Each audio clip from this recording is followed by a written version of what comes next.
Assalamualaikum warahmatullahi wabarakatuh.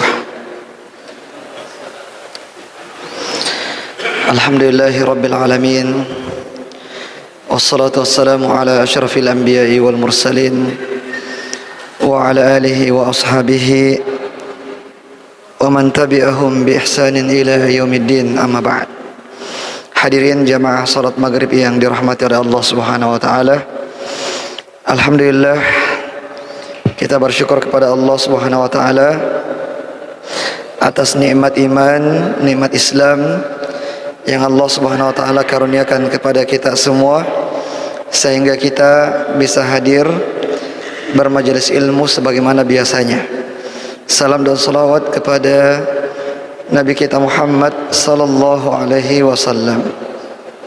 Jamaah salat maghrib yang dirahmati oleh Allah Subhanahu wa taala, kita akan melanjutkan pembahasan kita dari kitab yang berjudul Qisasul Anbiya Al-Qasasul Haqqa, kisah-kisah para nabi-nabi Allah Subhanahu wa taala yang diambil dari sumber-sumber yang sahih. Jamaah yang dirahmati oleh Allah Subhanahu wa taala, pada pertemuan yang terakhir kita sudah membahas kisah Nabi Musa alaihissalam, dan insyaallah kita akan masih melanjutkan kisah beliau, di mana pada pertemuan yang lalu kita sudah sebutkan bahwa Allah Subhanahu wa taala mengangkat Nabi Musa alaihissalam sebagai nabinya. Naam, bahkan Allah berbicara langsung kepada Nabi Musa alaihissalam sehingga Nabi Musa digelari dengan gelar Kalimullah, orang yang diajak bicara langsung oleh Allah Subhanahu wa taala, yang dimana kisah tersebut tentu saja diketahui oleh Nabi SAW dari wahyu yang Allah wahyukan kepada beliau, di mana Rasulullah adalah Nabi yang ummi, Nabi yang buta huruf, Nabi yang buta huruf, dan tidak banyak referensi yang diketahui oleh Nabi SAW terkait orang-orang terdahulu, apalagi orang-orang yang jauh dari zaman Nabi SAW, seperti kisahnya Nabi Musa alaihissalam, yang dimana ini semua menunjukkan tentang kenabian Rasulullah SAW, tentang kebenaran risalah, kebenaran pesan yang disampaikan oleh Nabi SAW, bahwasanya itu semuanya berasal dari Allah Subhanahu wa ta'ala. Nah, karena kalau bukan berasal dari Allah Subhanahu wa ta'ala, dari mana Nabi SAW bisa menceritakan kisah yang sangat detail tersebut? Bagaimana kisahnya Nabi Musa, bagaimana kisahnya Nabi Yusuf, bagaimana kisahnya nabi-nabi yang sebelum beliau, yang dimana jaraknya itu sangat jauh, sebagian ratusan tahun dan sebagian ribuan tahun yang lalu, di mana tidak ada referensi pada waktu itu yang bisa digunakan untuk membacanya. Apalagi Rasulullah adalah nabi yang ummi, nabi yang tidak tahu baca tulis. Nah, sekali lagi itu menunjukkan seharusnya membuka lebar-lebar matanya orang-orang Arab Quraisy dan semuanya, bahwa ini adalah bukti nyata kebenaran risalah Nabi Muhammad SAW. Nah, kemudian faedah yang kedua dari pengangkatan atau dari kisah Nabi Musa alaihissalam yang disebutkan oleh Allah Subhanahu wa taala di dalam Al-Qur'an, misalnya firman Allah, "Ya Musa, innahu anallahu al-azizul hakim." Wahai Musa, sesungguhnya saya adalah Allah yang maha perkasa lagi maha bijaksana. Dan firman Allah Subhanahu wa taala, "Wa kallamallahu Musa taklima." Dan Allah berbicara, wa kallamallahu, Allah berbicara kepada Musa dengan pembicaraan yang hakiki. Dan firman Allah Subhanahu wa taala, tilkar rusulu faddalna ba'dahum ala ba'din minhum man kallamallahu. Sebagian di antara mereka ada yang diajak bicara langsung oleh Allah Subhanahu wa taala. Nah, dalil-dalil ini menunjukkan bahwa Allah memiliki sifat al-kalam, berbicara. Nah, sebagai sanggahan kepada kelompok, kepada firqah yang menafikan sifat berbicara dari Allah Subhanahu wa taala dan menafikan bahwasanya Al-Quran itu merupakan kalamullah, ya, di mana mereka meyakini bahwasanya Al-Quran itu bukan kalamullah, tapi dia merupakan makhluk.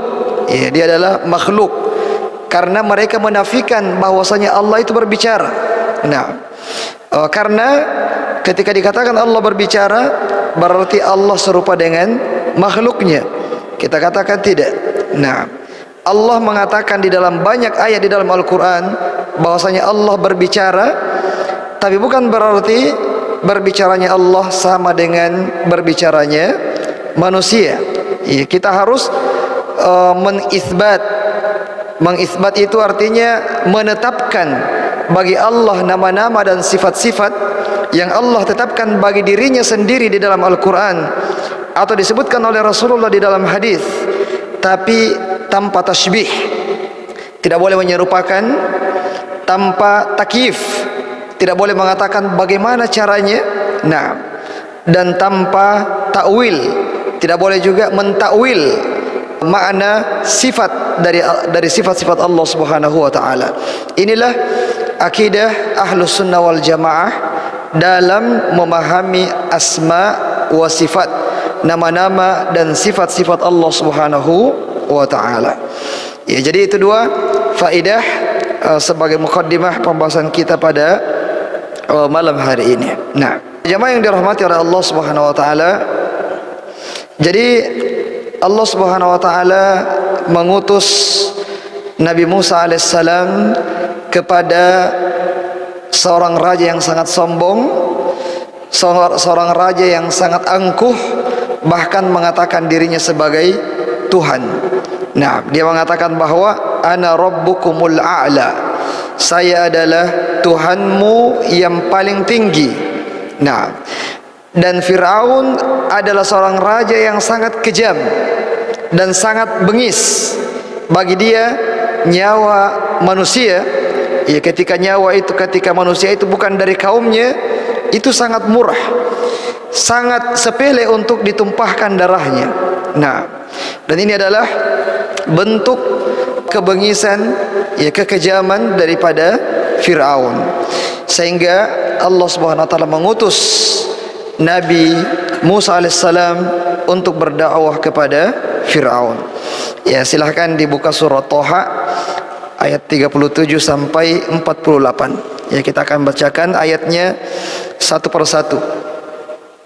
Kita balik sedikit, kita mulai dari ayat 24 ya. Surah Thaha ayat 24. Nah, Allah Subhanahu wa taala berfirman, "Idhhab ila fir'auna innahu tagha." Jadi setelah Allah Subhanahu wa taala mengangkat Nabi Musa alaihissalam sebagai nabi, sebagai rasul, dan Allah memberikan mukjizat, ya, kepada Nabi Musa alaihissalam dengan dua mukjizat. Ya, tidak terlalu banyak, dua saja.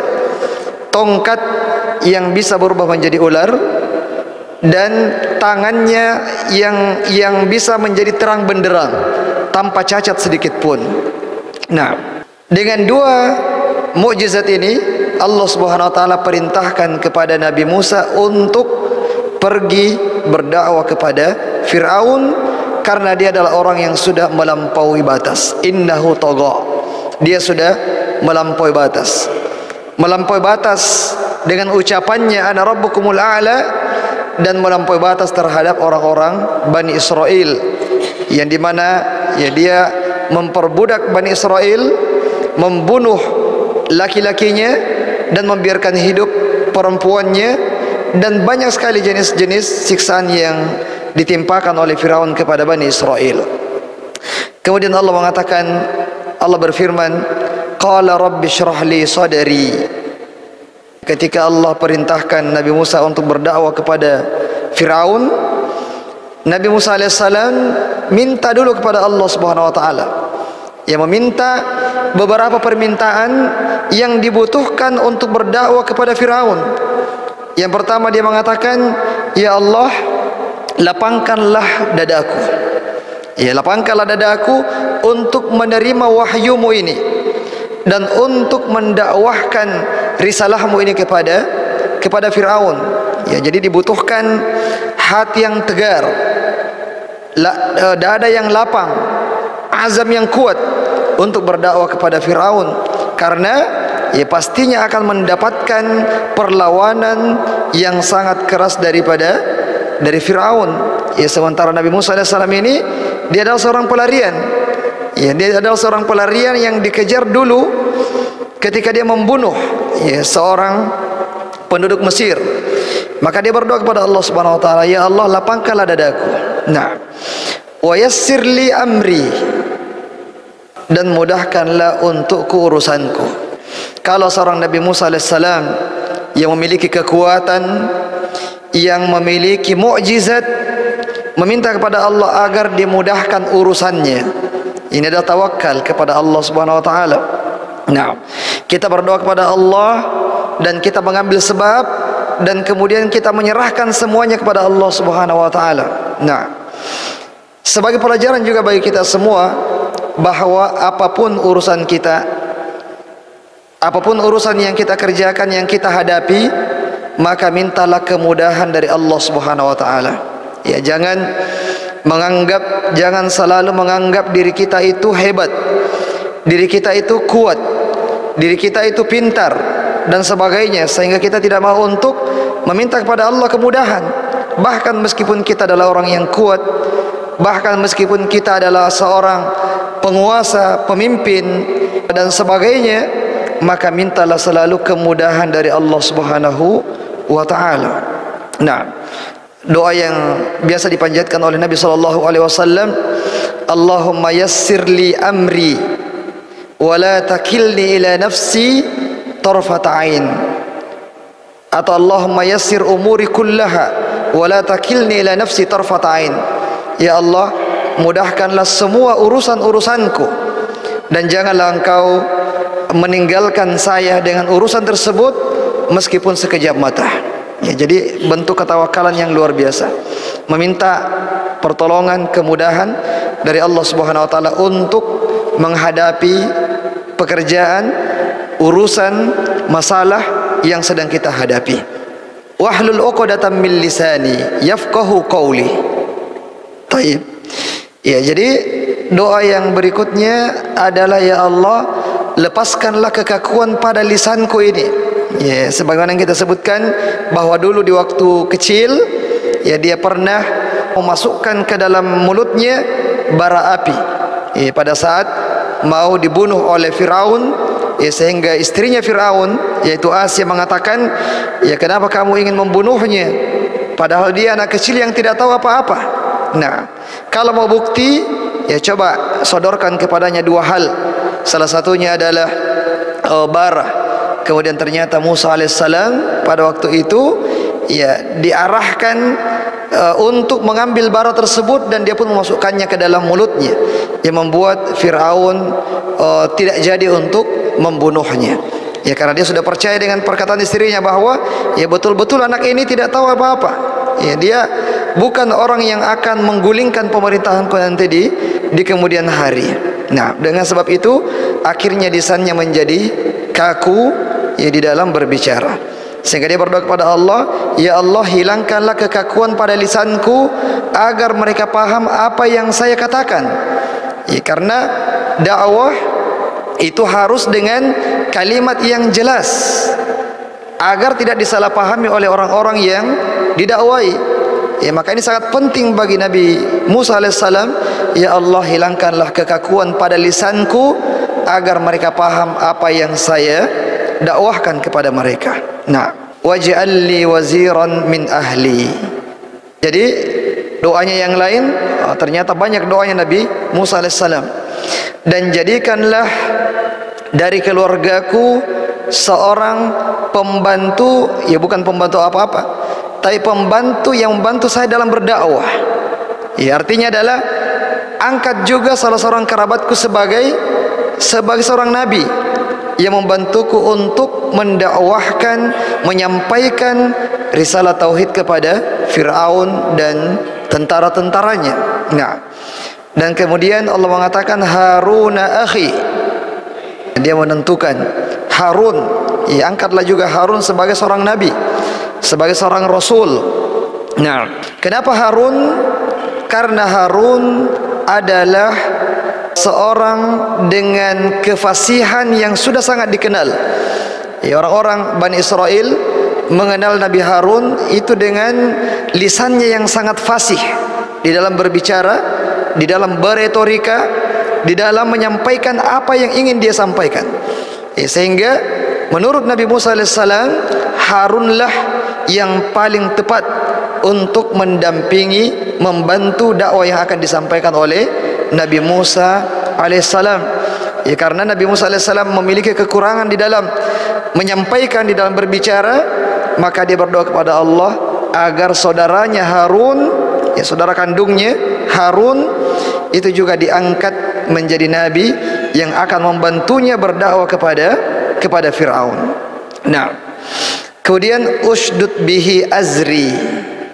Jadi ya Allah, jadikanlah Harun itu, ya dengannya akan bertambah kekuatanku, akan bertambah hujjahku, akan bertambah argumentasiku, dan ikutkanlah dia pada urusanku. Inilah intinya, ikutkanlah dia dalam urusanku. Maksudnya adalah jadikanlah dia juga sebagai seorang nabi, karena urusannya Nabi Musa adalah urusan dakwah, urusan risalah yang ingin disampaikan kepada Fir'aun, yang dimana risalah itu sumbernya dari Allah Subhanahu wa taala. Nah, kemudian Allah Subhanahu wa taala yang mengijabah doa-doanya Nabi Musa alaihissalam, dan Allah Subhanahu wa taala mengangkat juga, yang menjadikan Harun sebagai nabi di antara nabi-nabinya, sebagai seorang rasul di antara rasul-rasul yang diutus oleh Allah Subhanahu wa taala. Dan ini adalah minnah, nikmat, karunia yang Allah berikan kepada Nabi Musa dan kepada Nabi Harun, ya di mana satu-satunya orang yang kemudian merekomendasikan saudaranya agar juga diangkat menjadi nabi dan dikabulkan oleh Allah Subhanahu wa taala, yaitu Nabi Musa alaihissalam. Nah, dan itu adalah ya kebaikan yang sangat besar dari Nabi Musa kepada Harun alaihissalam. Nah, kemudian Allah berfirman, "Kay nusabbihaka katsira wa nadhkuruka katsira." Jadi Nabi Musa alaihissalam menyebutkan bahwa ya ketika Allah Subhanahu wa taala mengabulkan permintaan-permintaannya tersebut, maka mereka akan banyak bertasbih dan banyak berzikir kepada Allah Subhanahu wa taala. Karena tasbih dan zikir bagi seorang nabi itu adalah kekuatan yang luar biasa. Bahkan bukan cuma kepada seorang nabi saja, kepada semua para dai, ya kepada semua para dai. Sehingga hendaknya para dai dikenal dengan zikirnya, banyak berzikir, banyak bertasbih, karena itulah yang akan menguatkan dia, karena itulah yang akan menguatkan, meneguhkan hatinya.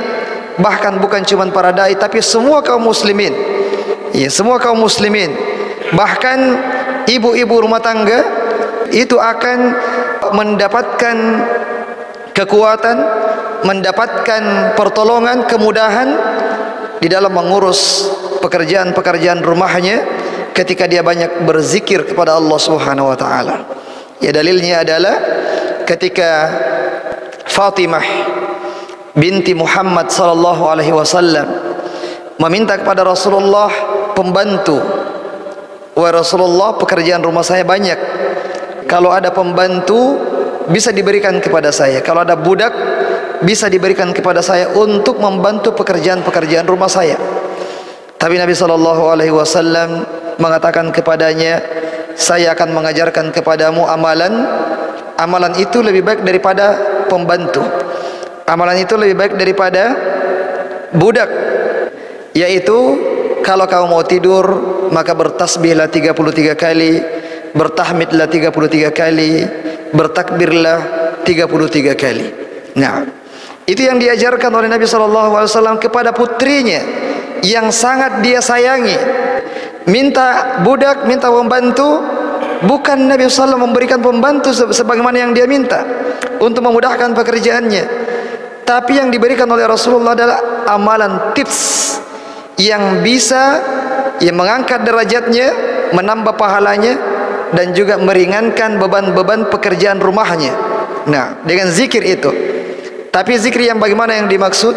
Zikir yang diresapi, bukan zikir yang diucapkan dengan lisan tapi tidak hadir di dalam hati kita. Tapi zikir yang akan menguatkan seseorang adalah zikir yang diucapkan dengan lisannya dan juga ia meresap ke dalam hatinya.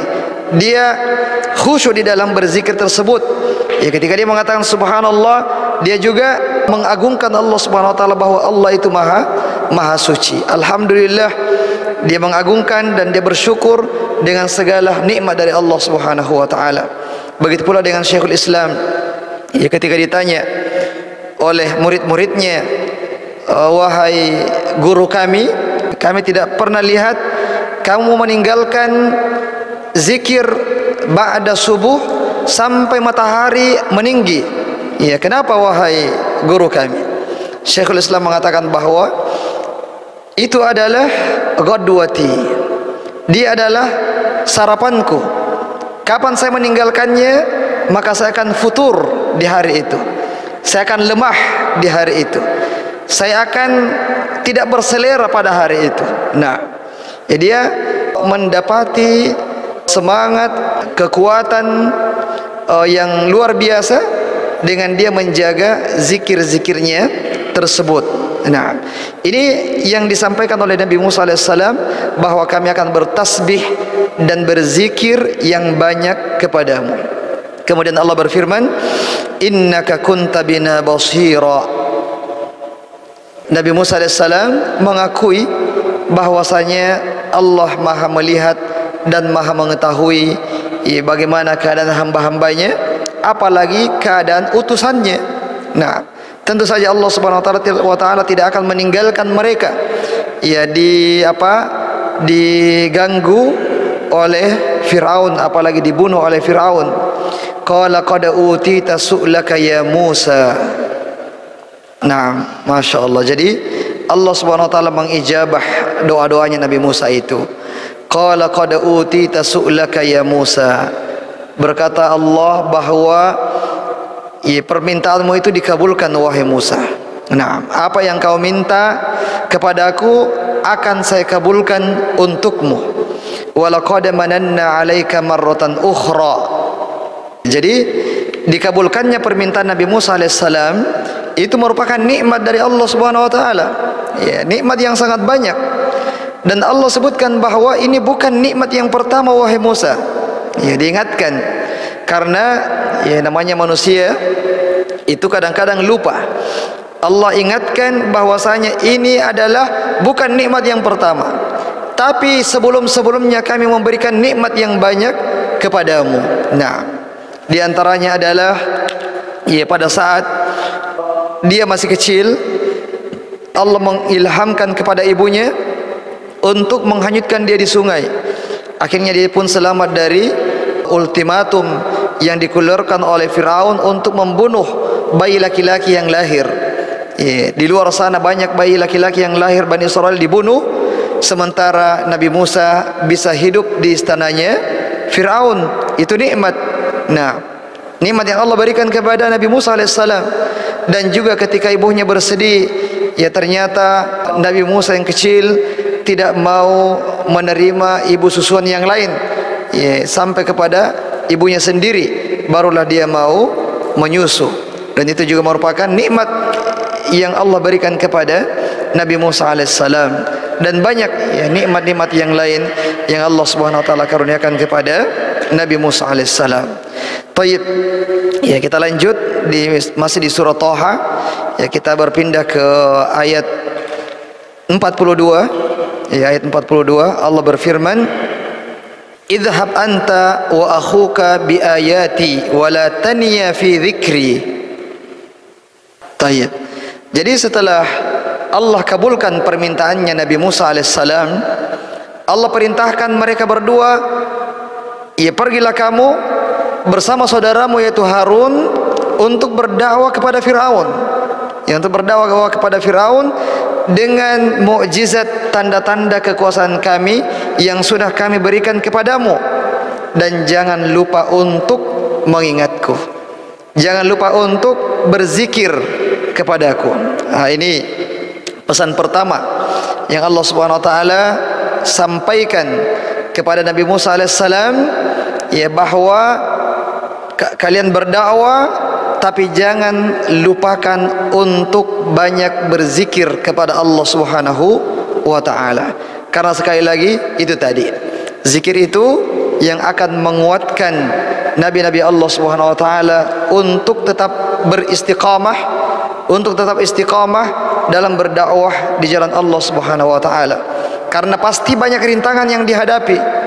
Ya Rasulullah SAW ketika berdakwah kepada orang-orang Quraisy itu banyak rintangan yang dihadapi. Nah, apa yang membuat beliau kokoh, istiqamah, teguh di dalam dakwahnya? Salah satunya adalah karena hubungannya yang kuat kepada Allah Subhanahu wa taala. Karena hubungannya, zikirnya yang banyak kepada Allah Subhanahu wa taala. Ya, salatnya, ya salat malamnya beliau yang menguatkan, meneguhkan beliau di dalam berdakwah di jalan Allah Subhanahu wa taala. Nah, kemudian Allah berfirman, "Idhhaba ila fir'auna innahu tagha." Baik. Jadi ayat 24 tadi pertama kita baca idhhab ila fir'auna innahu tagha. Nabi Musa saja yang disuruh. Nah, tapi ternyata Nabi Musa memiliki permintaan-permintaan, ya maka Allah kabulkan dulu permintaannya. Dikabulkan semua, Allah ulangi lagi. Iya, Allah ulangi lagi, tapi perintahnya kepada dua orang sekarang. Kalau di ayat 24 tadi satu orang saja, Nabi Musa. Di ayat 43 sudah dua orang. Idhhaba ila fir'auna innahu tagha. Pergilah kalian berdua, yaitu Musa dan Harun, kepada Firaun karena dia sudah melampaui batas. Apa bentuk melampaui batasnya? Ya sudah kita sebutkan tadi. Yang pertama adalah karena dia mengaku sebagai Tuhan dan dia mengajak orang untuk menyembahnya dan mengakuinya sebagai seorang Tuhan, sebagai Tuhan. Nah, apa bentuk melampaui batas yang lain? Ya karena dia telah berbuat sewenang-wenang kepada Bani Israel, membunuhnya dengan sangat mudah. Nyawanya Bani Israel bagi Firaun itu tidak ada artinya. Nah, membunuh Bani Israel itu bukan sebuah kejahatan. Itu bukan sesuatu yang mengharuskan dia menyesali perbuatannya. Nah, saking murahnya nyawanya Bani Israel dalam pandangan Firaun. Ini adalah di antara bentuk tagha, melampaui batasnya Firaun ketika dia berkuasa. Kemudian Allah berfirman, "Faqula lahu qawlan layyinan la'allahu yatadhakkaru aw yakhsha." Baik. Jadi Allah berpesan kepada mereka berdua, Musa dan Harun, agar berkata yang lembut kepada Firaun. Ya, faqula lahu qawlan layyinan. Ucapkanlah ucapan yang lembut, yang halus, yang bijak. Ya, agar kenapa? La'allahu yatadhakkaru aw yakhsha. Semoga dia nanti akan sadar atau akan takut kepada Tuhannya. Nah, jadi dakwah bahkan kepada Firaun sekalipun itu membutuhkan kalimat-kalimat yang baik. Nah, membutuhkan kalimat-kalimat yang lembut kepada Firaun. Kepada Firaun ini orang yang tagha, kata Allah Subhanahu wa taala, yang melampaui batas. Tapi bukan berarti karena dia adalah orang yang togo melampaui batas, maka ya, para nabinya juga Allah perintahkan untuk bersikap melampaui batas kepadanya, tidak. Bahkan Allah katakan, mewasiatkan kepada mereka berdua untuk berdakwah dengan cara yang lembut. Karena itulah hukum asal daripada dakwah. Ya, hukum asal daripada dakwah itu adalah dakwah dengan bijak, dakwah dengan lembut.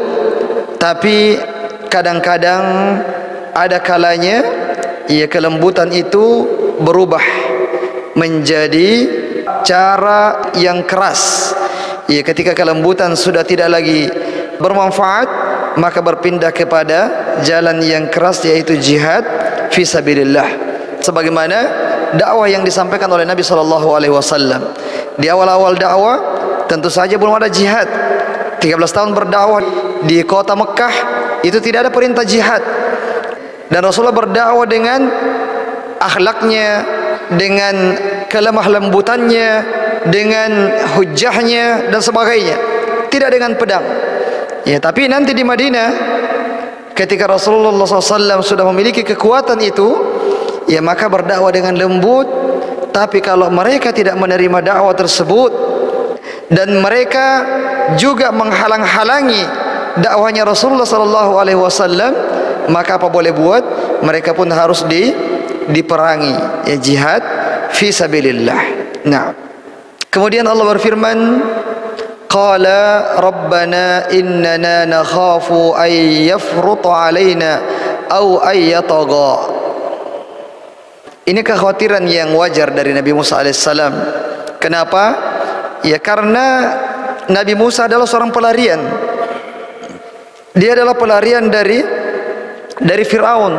Sehingga untuk berhadapan dengan Fir'aun dengan membawa misi dakwah yang bertentangan dengan keinginannya Fir'aun, ya tentu saja ini membuat Nabi Musa alaihissalam akan berpikir, kalau saya pergi ke sana ini, saya khawatir Fir'aun dan bala tentaranya akan langsung mengeksekusi saya dan tidak memberikan kesempatan saya untuk berdakwah kepadanya.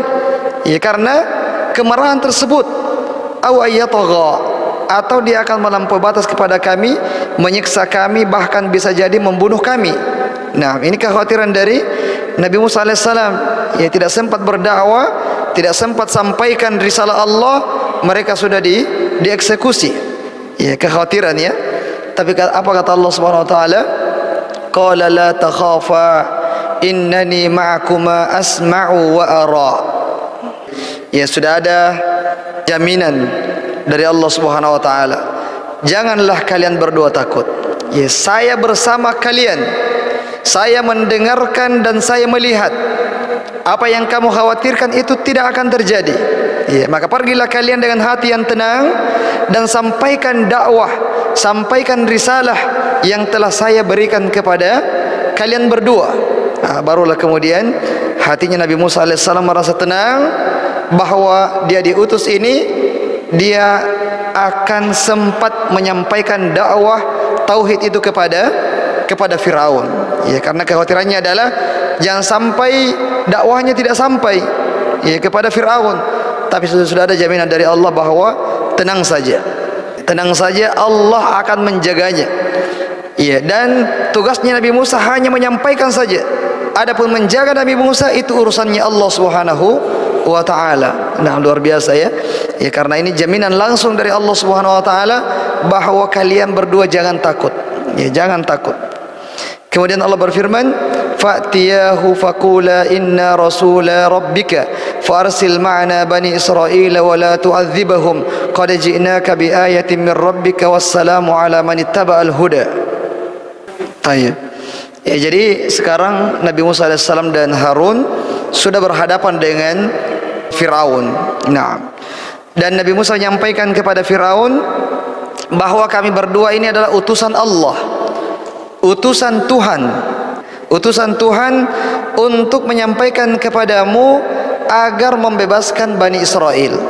Jadi ini salah satu misi dakwah yang dibawa oleh Nabi Musa adalah bebaskan Bani Israel dari kekejaman Firaun dan bala tentaranya. Nah, ini tentu saja salah satu misi.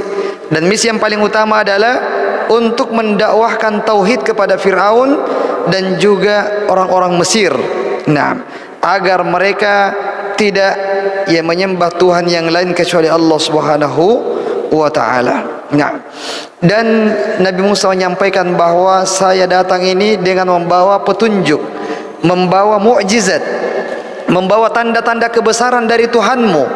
Dari Tuhanmu. Nabi Musa menyampaikan bahwa wahai Fir'aun, kamu itu bukan Tuhan dan ada Tuhanmu yang berhak untuk disembah. Dan Tuhan tersebutlah yang telah mengutus kami dan menguatkan kami dengan mukjizat, dengan tanda-tanda dan keselamatan bagi orang-orang yang mengikuti petunjuk. Nah, dan yang terakhir jamaah yang dirahmati oleh Allah Subhanahu wa taala adalah Firaun pun bertanya kepada Nabi Musa, siapa itu Tuhanmu? Siapa itu Rabbul Alamin? Siapa itu Tuhan yang menguasai alam semesta ini? Dan dia mengatakan kepada Haman, kepada tangan kanannya, wahai Haman, buatkan saya bangunan yang tinggi, saya mau melihat Tuhannya Musa itu yang katanya di atas. Nah, dia menantang Musa untuk melihat Tuhannya yang ada di atas itu. Nah, kemudian Nabi Musa alaihissalam menantangnya kembali bahwasanya saya datang ini dengan mukjizat, saya akan perlihatkan kepadamu. Nabi Musa alaihissalam melempar tongkatnya dan tongkat itu seketika menjadi ular yang membuat Fir'aun menjadi ketakutan dan mengatakan, ini adalah sihir darimu wahai Musa, tunggulah saya akan memanggil tukang-tukang sihir saya. Maka pembahasan yang akan datang insyaallah kita akan sebutkan bagaimana Fir'aun memanggil tukang-tukang sihirnya dari semua penjuru Mesir. Yang paling hebatnya dikumpulkan semua, namun ternyata tukang-tukang sihir itu justru menjadi orang-orang yang pertama beriman kepada Nabi Musa alaihissalam. Nah, kemudian akhirnya mereka pun dibunuh oleh Fir'aun la'natullahi alaih. Saya kira demikian jamaah yang dirahmati oleh Allah Subhanahu wa taala. Semoga bermanfaat untuk kita semua, pelajaran-pelajaran yang bisa kita ambil dari kisah Nabi Musa alaihissalam. Subhanakallahumma bihamdik, asyhadu an la ilaha illa anta astaghfiruka wa atubu ilaik. Assalamualaikum warahmatullahi wabarakatuh.